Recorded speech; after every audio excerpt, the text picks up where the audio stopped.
Bienvenue dans la voie des mondes reliés. Je suis Marie Tamoafo. Ici, chaque histoire est un pont entre les femmes, les mémoires, les territoires et les futurs.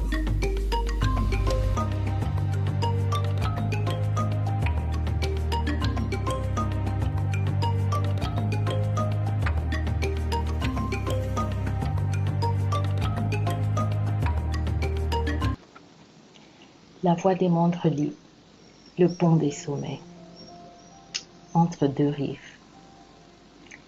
Ce matin-là, les habitants d'à côté dormaient encore. Mais moi, j'avais déjà le cœur qui battait plus fort que l'horloge. Il y a des départs qui ne sont pas de simples voyages. En fermant la porte, j'ai eu l'impression de fermer un chapitre pour en ouvrir un autre. J'ai vérifié mon sac, l'eau, la veste, les lunettes,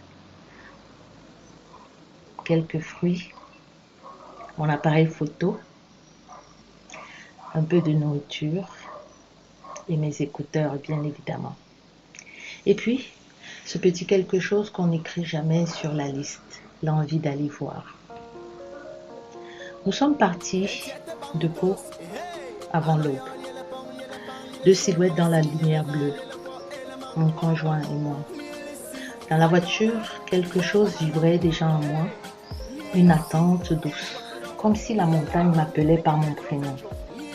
Je porte en moi 2 mondes. D'un côté, la terre rouge de mes ancêtres, Pacham, là où j'ai appris la force de la terre. De l'autre, cette terre bernaise, Pau, qui m'a accueilli avec une bienveillance inattendue. Je ne suis ni tout à fait d'ici, ni tout à fait d'ailleurs. Je suis ce pont qui relie les deux. Ma présence ici, ce n'est pas seulement habiter un lieu, c'est tisser un lien entre ces 2 hémisphères de mon âme. Et dans ce départ, je pense aussi aux femmes du monde, à leur résilience silencieuse, à Liliana, à toutes les femmes, à tout ce qu'elles portent chaque jour sans toujours le dire. Parfois, il faut sortir du bruit quotidien, dépasser les soucis, marcher, respirer, retrouver son corps, prendre soin de soi, de son bien-être, de sa santé mentale. Ce chemin vers la montagne était aussi cela, une manière de revenir à moi-même, pour mieux commencer, continuer, avancer et réaliser ce défi. Je suis Marie et bienvenue dans ce nouvel épisode de La Voie des mondes. Nous avons récupéré le cousin, puis nous nous sommes arrêtés à la boulangerie pour un dernier geste de confort. Le pain chaud, le café, la chocolatine, un sourire échangé. La route a commencé à monter, à tourner, à serpenter comme un ruban vers le ciel. Les maisons disparaissaient peu à peu. Les arbres devenaient plus hauts, l'air plus frais. On parlait un peu, puis on se taisait. Parce que la montagne, tu vois, elle te prépare déjà. Cela me rappelle, elle enlève le bruit du monde petit à petit. Elle te met face à toi-même avant même que tu marches. Être une Amazone Bacham, ce n'est pas juste une origine. C'est porter en soi une force séculaire, née dans les montagnes de l'Est du Cameroun pour rayonner jusqu'ici. Nous sommes les héritiers de celles qui ont tracé les premiers chemins, cultivé les premières alliances et protégé la diversité. Quand une Amazone Bacham se lève, elle ne monte pas seule. Elle tend la main à sa sœur. Elle inspire sa fille. Elle honore sa sœur. Quand nous sommes arrivés, le chemin nous attendait. Au milieu du parking, la montagne s'est dressée devant moi comme une maison. Je me suis dit, on a monté le sentier les hivernait, mais on sentait déjà qu'il allait nous bloquer. Les premiers pas étaient presque évidents. On riait, on parlait, on regardait les films.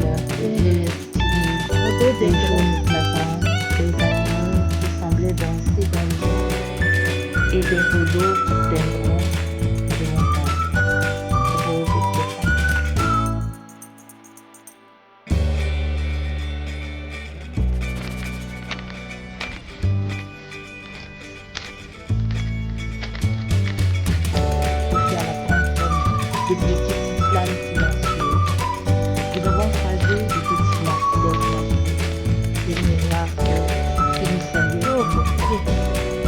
À chaque arbre, je touchais une fleur, je regardais le corps et je me disais que la montagne ne faisait jamais cette chose. Elle se raconte. À un moment, le pont ne commençait pas. Mais un hélicoptère est passé, transportant du matériel vers le barrage. Nous nous sommes arrêtés pour observer cet oiseau volant suspendu entre le ciel et la montagne. Et là, j'ai reçu comme une chronique d'ingénieur une explication simple et lumineuse sur l'altitude, la pesanteur, l'effort du corps et cette façon particulière qu'a la montagne de changer notre rapport au poids, au souffle et à l'espace. Voir cet oiseau de métal traverser avec la montagne m'a rappelé que l'effort humain et la nature se croisent parfois de façon étonnante. La montagne parle au corps avant de parler à l'âme. Elle te demande, tu veux vraiment aller là-haut? Puis, petit à petit, le chemin est devenu plus raide. Les pierres glissaient sous nos pieds, le vent fouettait nos visages et mon souffle s'est raccourci, mon cœur battait vite, très vite. Je me suis arrêtée une première fois, puis une deuxième. Mes jambes brûlaient. Plus loin, j'ai vu des reflets de neige comme des éclats blancs posés sur la montagne. Il fallait encore monter. Est-ce qu'on est déjà arrivé? Non, pas encore. Bientôt. Nous n'étions pas proches, mais j'apercevais déjà au loin la silhouette du barrage. Mes pieds faiblissaient. Je faisais des pauses, je reprenais mon souffle, puis je repartais. Heureusement, j'avais avec moi des habitués de la montagne. Continue. Faisons un stop ici. Prends une date. Leurs mots étaient simples, mais ils me ramenaient à l'essentiel, avancer. À un moment, j'ai glissé un peu sur mon pied. Je me suis rattrapée et la petite voix est venue. Et si je n'arrivais pas? Et si je devais faire demi-tour? C'est un petit moment, mais il existe. Il vient toujours. Je regardais le chemin devant moi, mais je sentais mes jambes lourdes, mon souffle court. Puis j'ai levé les yeux. J'ai vu mon conjoint marcher devant. J'ai vu son cousin se retourner vers moi. J'ai entendu les encouragements. J'ai vu les sourires. Et quelque chose en moi a repris. Un courage. Un courage de femme. La bachamoise. Africaine. Le Emle Bacham. Discret, mais tenace. Pas à pas, souffle après souffle. Puis, d'un coup, tout est devenu calme. Le vent s'est posé. Les oiseaux se sont tus. On marchait, mais on n'entendait presque plus que nos pas. Pourtant, dans ce silence, toutes les idées se mélangeaient dans nos têtes. Ce n'était pas un silence vide, c'était un silence plein de pensées.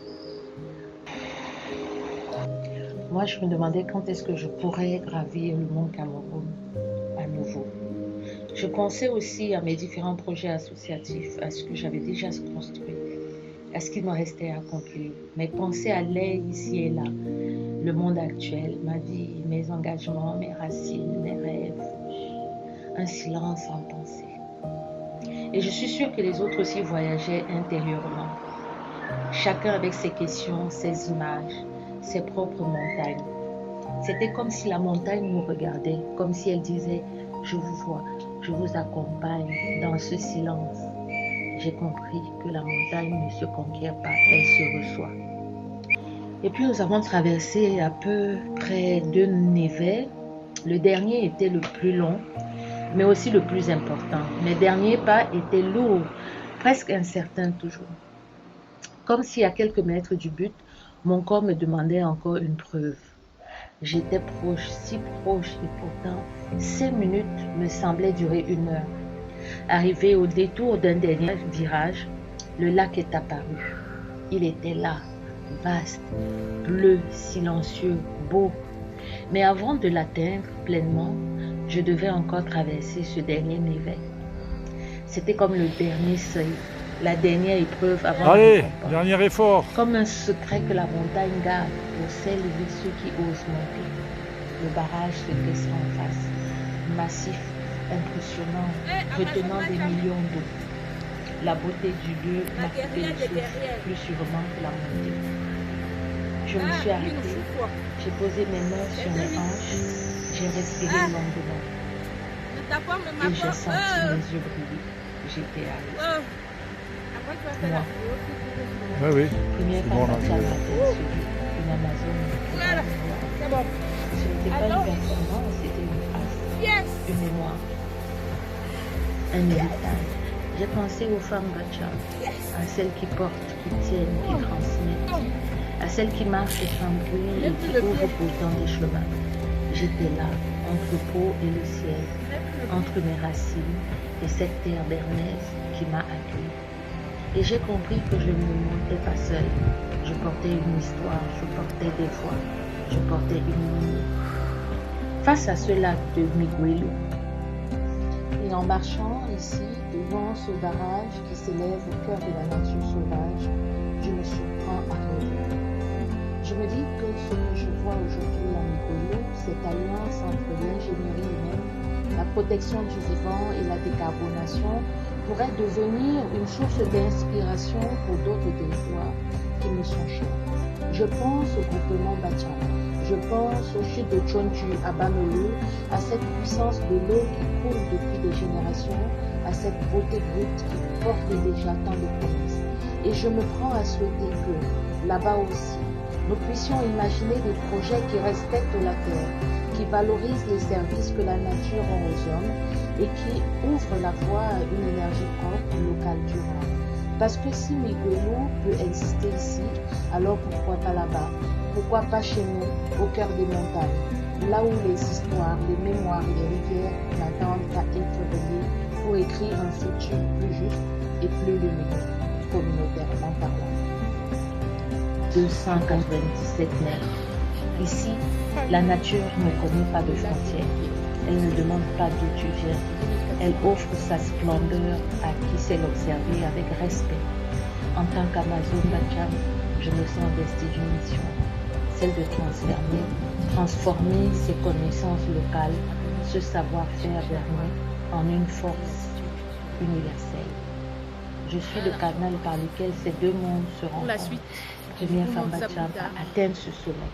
À cet instant, j'ai compris écouter. Nous nous sommes assis, tous les trois. Nous avons bu de l'eau, nous avons mangé. Il fallait reprendre des forces parce qu'il fallait repartir avec 14 heures. Le repas était simple, mais il avait le goût de la victoire. Du pâté, des œufs, des biscuits, des chips, quelques fruits, un morceau de pain. Là-haut, chaque bouchée semblait plus précieuse. Nous nous sommes allongés dans l'air, le soleil chauffant nos visages, et j'ai fermé les yeux pour une sieste mais profonde. Comme si la montagne me rendait ce que je lui avais donné. Nous avons partagé des silences, des regards. Parfois, parce que le silence est ici, il dit tu as fait. Nous étions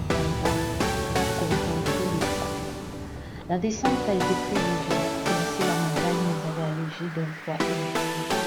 Nos jambes étaient fatiguées, mais nos cœurs étaient pleins. Nous avons raconté déjà la journée, nous sommes fatigués. Sur le chemin du retour, nous nous sommes arrêtés au bar de la ville d'Armas. Un joli lieu simple et accueillant pour une vie fraîche, un moment humain qui a scellé la fin. Puis, nous avons rendu visite à la famille de raconter nos images, nos sensations et partager encore une fois la chaleur de la paix. La montagne nous laissait partir, mais elle avait laissé quelque chose en nous. Quand je suis rentrée après, j'ai posé mon sac et je me suis assise et j'ai compris quelque chose. Je n'étais plus la même. La montagne m'avait donné un jalon, un courage, une paix, une preuve de ma résilience, de mon endurance, de ma